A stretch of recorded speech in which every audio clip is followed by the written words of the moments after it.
Thank you for coming out on this wet night to hear my presentation about the zoning code update. My name is Heather Shank. I'm the city planner for the city of Concord. I'm going to talk a little bit about the process of the zoning update, where we're at now, a little bit about the document, the most recent document that we have that was submitted. You can ask questions at any point, but I will take questions at the end as well. If you look around the room, you'll see that there are posters up on the walls. These are sections taken from the document that I'm going to review at the end. I'm going to invite you up to come and look at the documents. I encourage you to do that. I'll be here to answer questions. Beth and Sam are also here with the planning office to answer questions. And I also have a comment table over here. If you want to write something, you can, whether you want to put your name on it or not, it's up to you, but you can write comments. I have some sticky tabs. If you want to write comments and put them on specific posters, you can do that as well. I also do have a sign-in sheet in the back. Most of you are already on the mailing list or notified, but you can sign in the back if you want further updates, if you aren't already on the list. With that, I will go ahead and get started. So I'm just going to give a general quick overview. I think many of you are already familiar with this process and what we're doing, but for those who aren't, the purpose of the update is basically to improve our zoning with regard to existing development and what we already have on the ground, as well as to make it easier for new development, to kind of streamline our process and bring our code kind of more up to current standards of best planning practices and how codes are written and utilized these days. So we want to preserve and enhance existing neighborhoods with our codes. Right now, what we have out there is not really matching what we have out there in terms of existing development in neighborhoods is not matching so well what our code is prescribing and what it would create if we didn't already have that development there. And we want to encourage new development, as I said. We also want an updated code in terms of what is typically called a form-based code, which is more of a graphic-based code. So right now our code is a very conventional text-heavy code. It's a very thick document full of text. What we're moving towards is a more graphics and table-based regulations that hopefully will be easier to use. It will be more clear for the public and for developers to use it. Hopefully you won't need to rely so much on a lawyer to tell you what you're allowed to do. It will be more clear from the tables in the graphic-based code that we hope to create. So that's all part of phase one. A few of those things, creating the graphic table-based ordinance, applies to the whole process. But phase two is also about creating a vision for those areas that need redevelopment that we don't have a vision for. So there's some areas that aren't really covered by our master plan, but where a lot is going on, and there really isn't any defined vision for what the community wants to see in those locations. So that might be some sections of Fisherville Road or Loudon Road or some of the larger sites like the Whitney Road site in that corridor, where we don't really have anything, we don't really have a vision elucidated in our master plan. And so part of this in phase two, we'll be doing some type of community charrette to get feedback on what the community wants in those areas. And then creating zoning that will create the attractive, walkable, livable neighborhoods that people want. Right now, with a very conventional code, we don't necessarily have directions for how to create the type of community that we have, or to create new neighborhoods that function in the same way. So we're trying to get basically better directions for how to create the type of communities that we want. So to date, we had our consultant come and visit in February. They went on a tour of the community to basically become familiar with development in Concord, all the different districts, all the different neighborhoods, the different types of development that we have.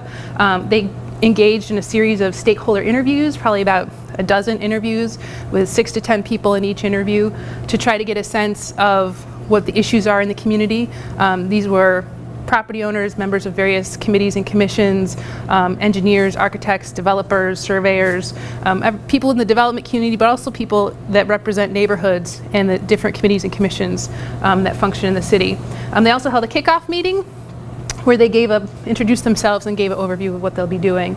They submitted a zoning assessment in the summer, which I did previously present as well, that basically kind of summarized what the issues are, what their findings were from their visit and from their stakeholder meetings. It made a lot of recommendations as well for what they thought needed to be focused on in the next steps. And that brings us up to the character analysis. And the character analysis is basically a concept for what they're proposing with the zoning, or what we've asked them to propose with the zoning. So some of those concepts are up here on the walls, and they're basically concepts and recommendations for the districts based on the type of development that we have. Tonight I'd like to explain how this document works and how these recommendations how they're being presented to you, so that we can give feedback to them and let them know, yes, we think this is the right direction and we want to go this way, or we think we need to tweak this a little bit and come back with another approach. So this is not a code, this is not the draft of a document. They're basically their preliminary recommendations for when they're going to draft the document. So this has already been presented to Planning Board, it's been presented to City Council. I also did a presentation of it to the Realtors Association. We'll be presenting it as well to the Zoning Board next, going back to City Council and back to Planning Board, hopefully with feedback from the community, and also to get their feedback after they have diligently reviewed this document and made copious lists of their comments. So then we have the consultant will be coming back in November to sort of process all of our feedback from staff and from the community and from our boards and commissions. And that purpose of that visit will be to confirm that they're hopefully on the right track, and also give us, some next steps information. And then they're going to actually draft the code. So we hope to have a draft of this phase in the early spring. And then we'll go through this whole process again of having public meetings and going to various boards and committees. So all of the documents that will be and have been submitted, as well as I think links to this presentation and the previous presentation that we had, are available at the project website, ConcordNEXT.info. You can also reach out to me anytime if you have questions or if you want to give feedback or talk about this. And there's my email up there, and also a phone number for our planning office. So quickly, I have to switch documents here. So what I'm going to do is basically tell you how this document works, and I'm going to go into it not in too much detail. I just want you to get a sense of what we've got here. And then the discussion for afterwards and looking at the posters will be the time to answer questions or give more of an in-depth explanation about what specific recommendations have been made. So basically what they did was they went through each district and they looked at the degree of conformity or nonconformity with regard to our current zoning. They looked specifically at the lot area and the frontage for each district, and they assessed how much conformity or nonconformity there is in that district. So I'm just going to go a little bit closer here, or see if my pointer works. So the table at the top is basically a summary. I'm not going to use the RM zone. Hold on here. The table at the top is basically a summary of the existing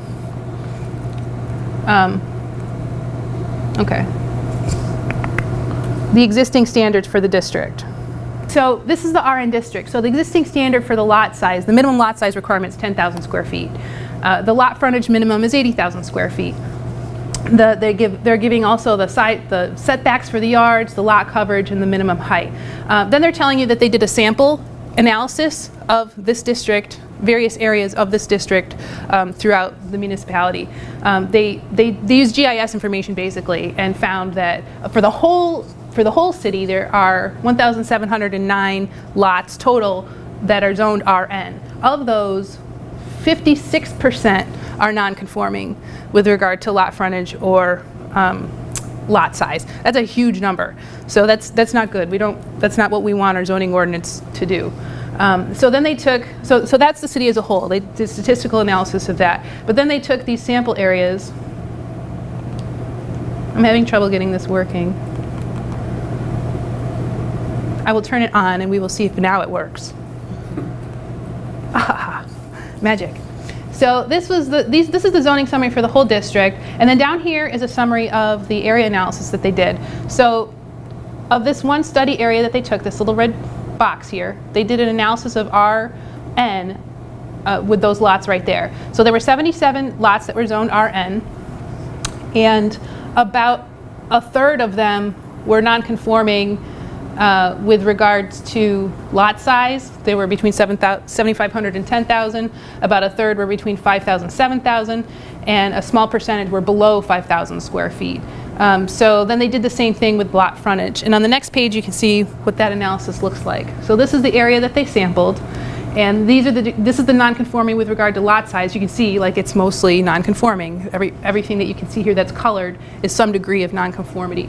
And then the bottom here is non-conforming with regard to lot frontage. And again, as you can see, there's a lot of non-conformity with regards to the frontage. So then they sort of, and the reason they broke it down into these categories is because they were trying to assess, well, what makes more sense? What should the minimum lot size be? Because clearly 10,000 square feet is creating a scenario where you've got a lot of non-conforming lots. And it's not just non-conforming with regard to lot size and lot frontage, it may be non-conforming with regards to lot coverage, with setbacks, and all of these things are what feed into why people need to get variances for things like porches, decks, garages, additions on their houses. And these are all things that we want people to be able to do relatively easily and not have to get a whole slew of variances for simple improvements to their house.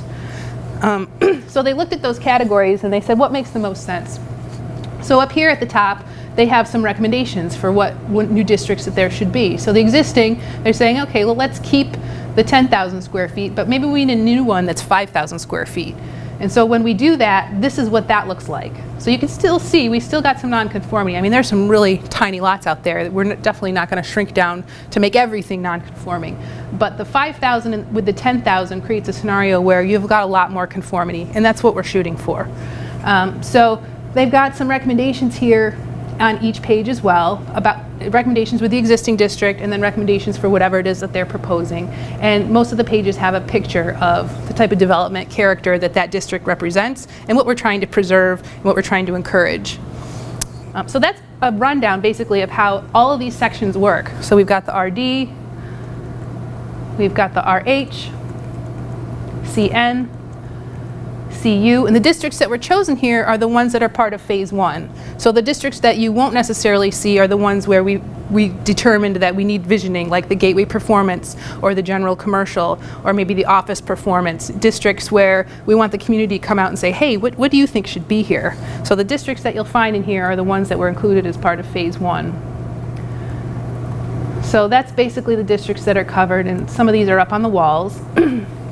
They also recognize that we need some help with some of our other districts, like the RO district, which we've had some issues with the way cluster development has been implemented in that district. They're really anxious to help us solve those problems, and we said, hey, thanks, let's do it. So there's other stuff that's sort of being folded in there. The Opportunity Corridor Performance District was one of those where we've had a lot of visioning that's occurred, but we haven't necessarily have code that's written to create the types of visions that we see in our master plan. And the Opportunity Corridor, or in the master plan for the Opportunity Corridor. So we can have that conversation again about the type of vision and the type of development we want to see there, but they also said, hey, let us just take a crack at it. Let's see if we can draft some code to implement the visions that you already have. So that's why this is included as part of this, as part of this phase.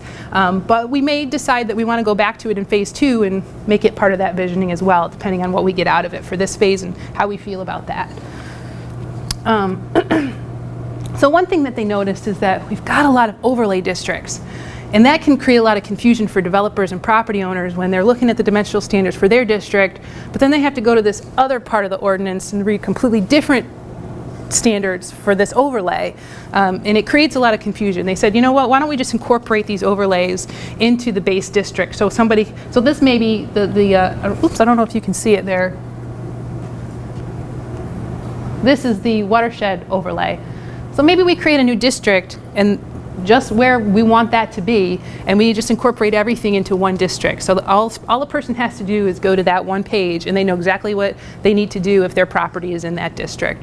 There have been some concern, I'll say, with creating new districts, but really it doesn't really matter how many districts you have. It matters how easy your code is for the public to use and for developers to use. So this would be much easier than just keeping one district and having that person have to go to 2 or 3 different places in your ordinance just to figure out what their setback is, which is the situation we have now. They also proposed a new district for conservation space, or areas that are sort of out of areas that can't be developed because they're under a permanent easement.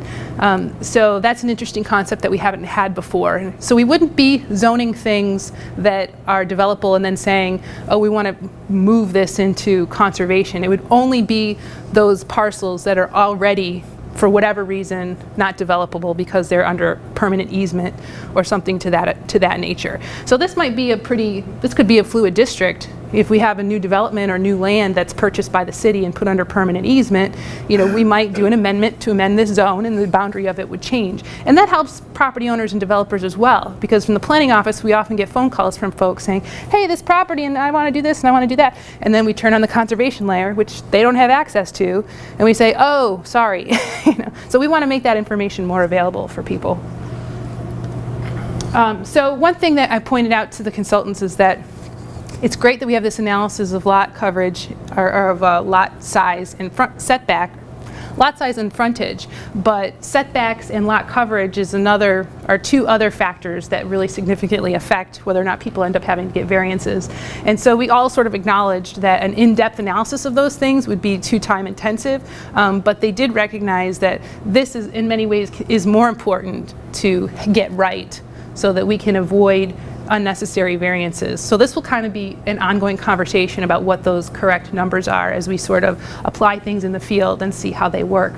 The other possible solution is just changing how we deal from a regulatory perspective with things like porches and decks and things that are not necessarily additional house, but things that we might not want to say, okay, this is just part of your building and you can't put it there. So we might have a different treatment or definition for those features. There are a lot of different solutions to come up with how to make that easier for folks. So coming close to the end here, there are these 3 pages. They're blown up over here. There are several pages which kind of summarize their recommendations. I'm not going to go through this, but this is a really interesting table to see everything together like that. I'm not going to go into that, but if you'd like to talk about it, we can go over and look at the posters, which is much easier to read. So just briefly, in case you don't know or haven't seen a form-based code before, it tends to look, it has more graphics, graphics such as this. So this particular graphic is telling you, if you look up closely, what these different areas are called, what the setbacks should be. It's literally visually showing you what you should be developing so that you're seeing what it is the community wants. This is another example of what a form-based code might look like. Use table, sort of standard, but use tables tend to be much simpler in these types of codes, because the intent is not to drill down into the uses, but to make sure that the community character is what the community wants it to be. So they're less concerned about, is that a restaurant or a retail space. They're more concerned about, where's the building, where's the door, how tall is it, what features does it have, being consistent with the character of development that the community wants to see. So one of my goals is to maybe simplify the use table. I think planners often tend to say that, and then you have the conversation, and sometimes it's a real challenge to simplify the use table, but that's a conversation I'm looking forward to having. These are some sample pages, so you can see it all together. You've got a table giving you the information. You've got a graphic giving you the information. Sometimes you also have elevations, photographs in the code itself. So then they've given us basically an outline for what it might look like. I mean, this is a proposed table of contents, which will obviously change as we go through the process, but they're basically saying, hey, we think this is what it might look like. And I did not print that. I can leave it up if people want to look at it. I think we're pretty close to the end. So everything here in pale gray, that's all phase 1. Basically, most of the municipality, most of the whole city. These darker colors are the areas that were identified as being part of phase 2 for visioning purposes and more community input in what type of code we want the community to see. So that's about it. I mean, there's a lot of information I threw at you, but that's why I printed a lot of these pages up, to give you a little bit of time to process it in space. I encourage you to look at the posters, ask questions. Does anyone have any questions now? Yes, sir. Will they or you be addressing solar panels, solar farms? Well, You know, it looks like we may have that mostly resolved before we get to that point. But I think that the way that, so there's a lot of conversation about solar right now, and we're working on it right now, and I think we will most likely have the conversations that need to have around solar before this gets done. And the way we will end up implementing it into our current code is going to be revolving around orienting towards how our current code is set up. There's just no other way to do it. So it'll be incorporated into our current code, and then when we go to switch over to the new code, we'll take all that content and everything we learned and what we say the community wants, and we'll translate it into this other format. So it might end up looking very different in the new code, you know, with an eye towards the type of document that it's going to be. So yes, but to answer your question, I think hopefully we'll have that figured out before we get to that point, and then it will just be translated. Yes? Are there going to be, I don't know if you know this yet, but are there going to be any changes to actual zoning boundaries on the map? Because I know when you look at these zones, there's a recommendation for what like the RD should be replaced with. Yep. Are the boundaries going to change at all? Yeah, I think it's going to, the point is to have the boundaries in the districts reflect the development in the neighborhoods that are there. So, and to be quite honest, I don't think they've really looked at the uses so much at all yet. So they're really just looking at what do each of these parcels look like. So for instance, in some of these districts where RD, maybe I'm just making things up now, maybe they recommended 3 new districts in RD and 2 new districts in RH and 3 new districts in RM, but some of those are actually the same district. So they, you know, without looking at the uses that are permitted. So I think the short answer is yes, but we won't really know for sure how these recommendations play out and what it looks like until we actually just sit around a map and start seeing what it looks like. So does that answer your question? I think so. Yeah, in a roundabout sort of way.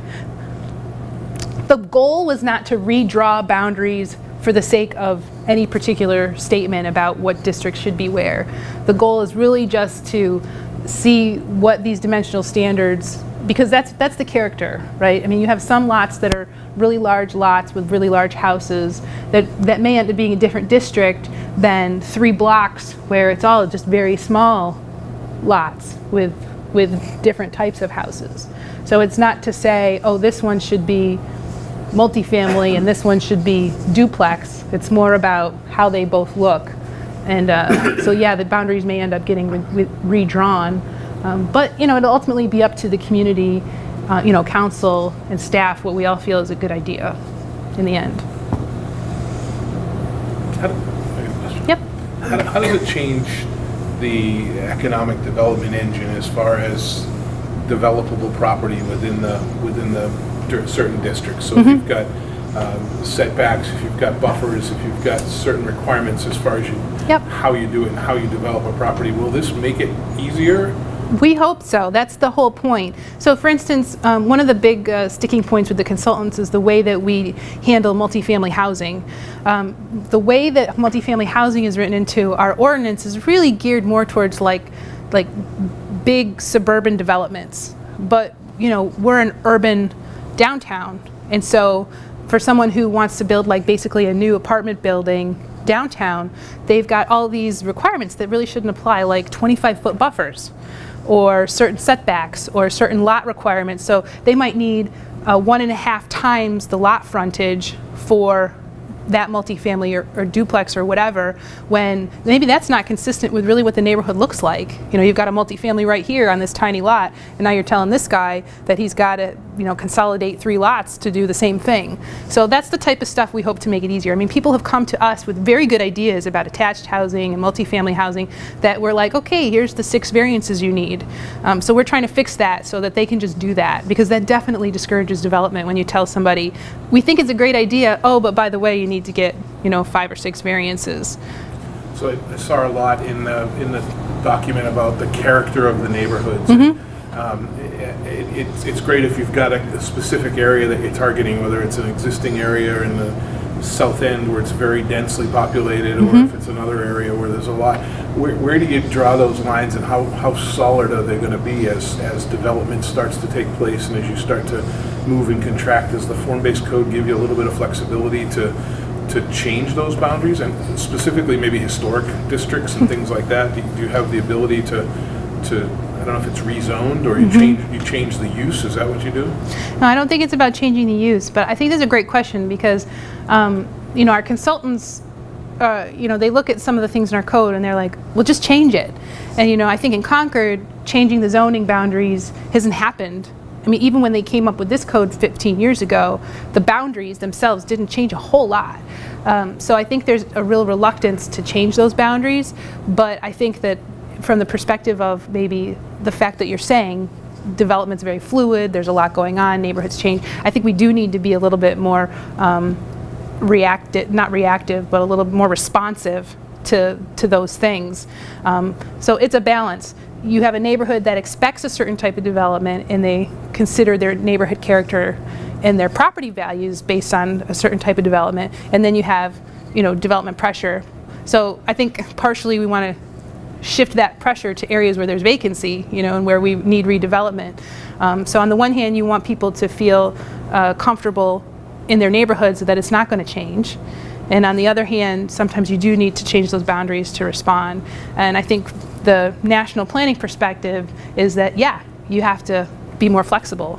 And so it's all about what the community is comfortable with. What about small little historic little pieces and properties within the city? I mean, you've got the historic district, but Right. if you've got properties that are around the city that you want to isolate, will this give you the flexibility to say, this little 5-acre property that is 200 years old, this should be a historic district, or is it not that nimble?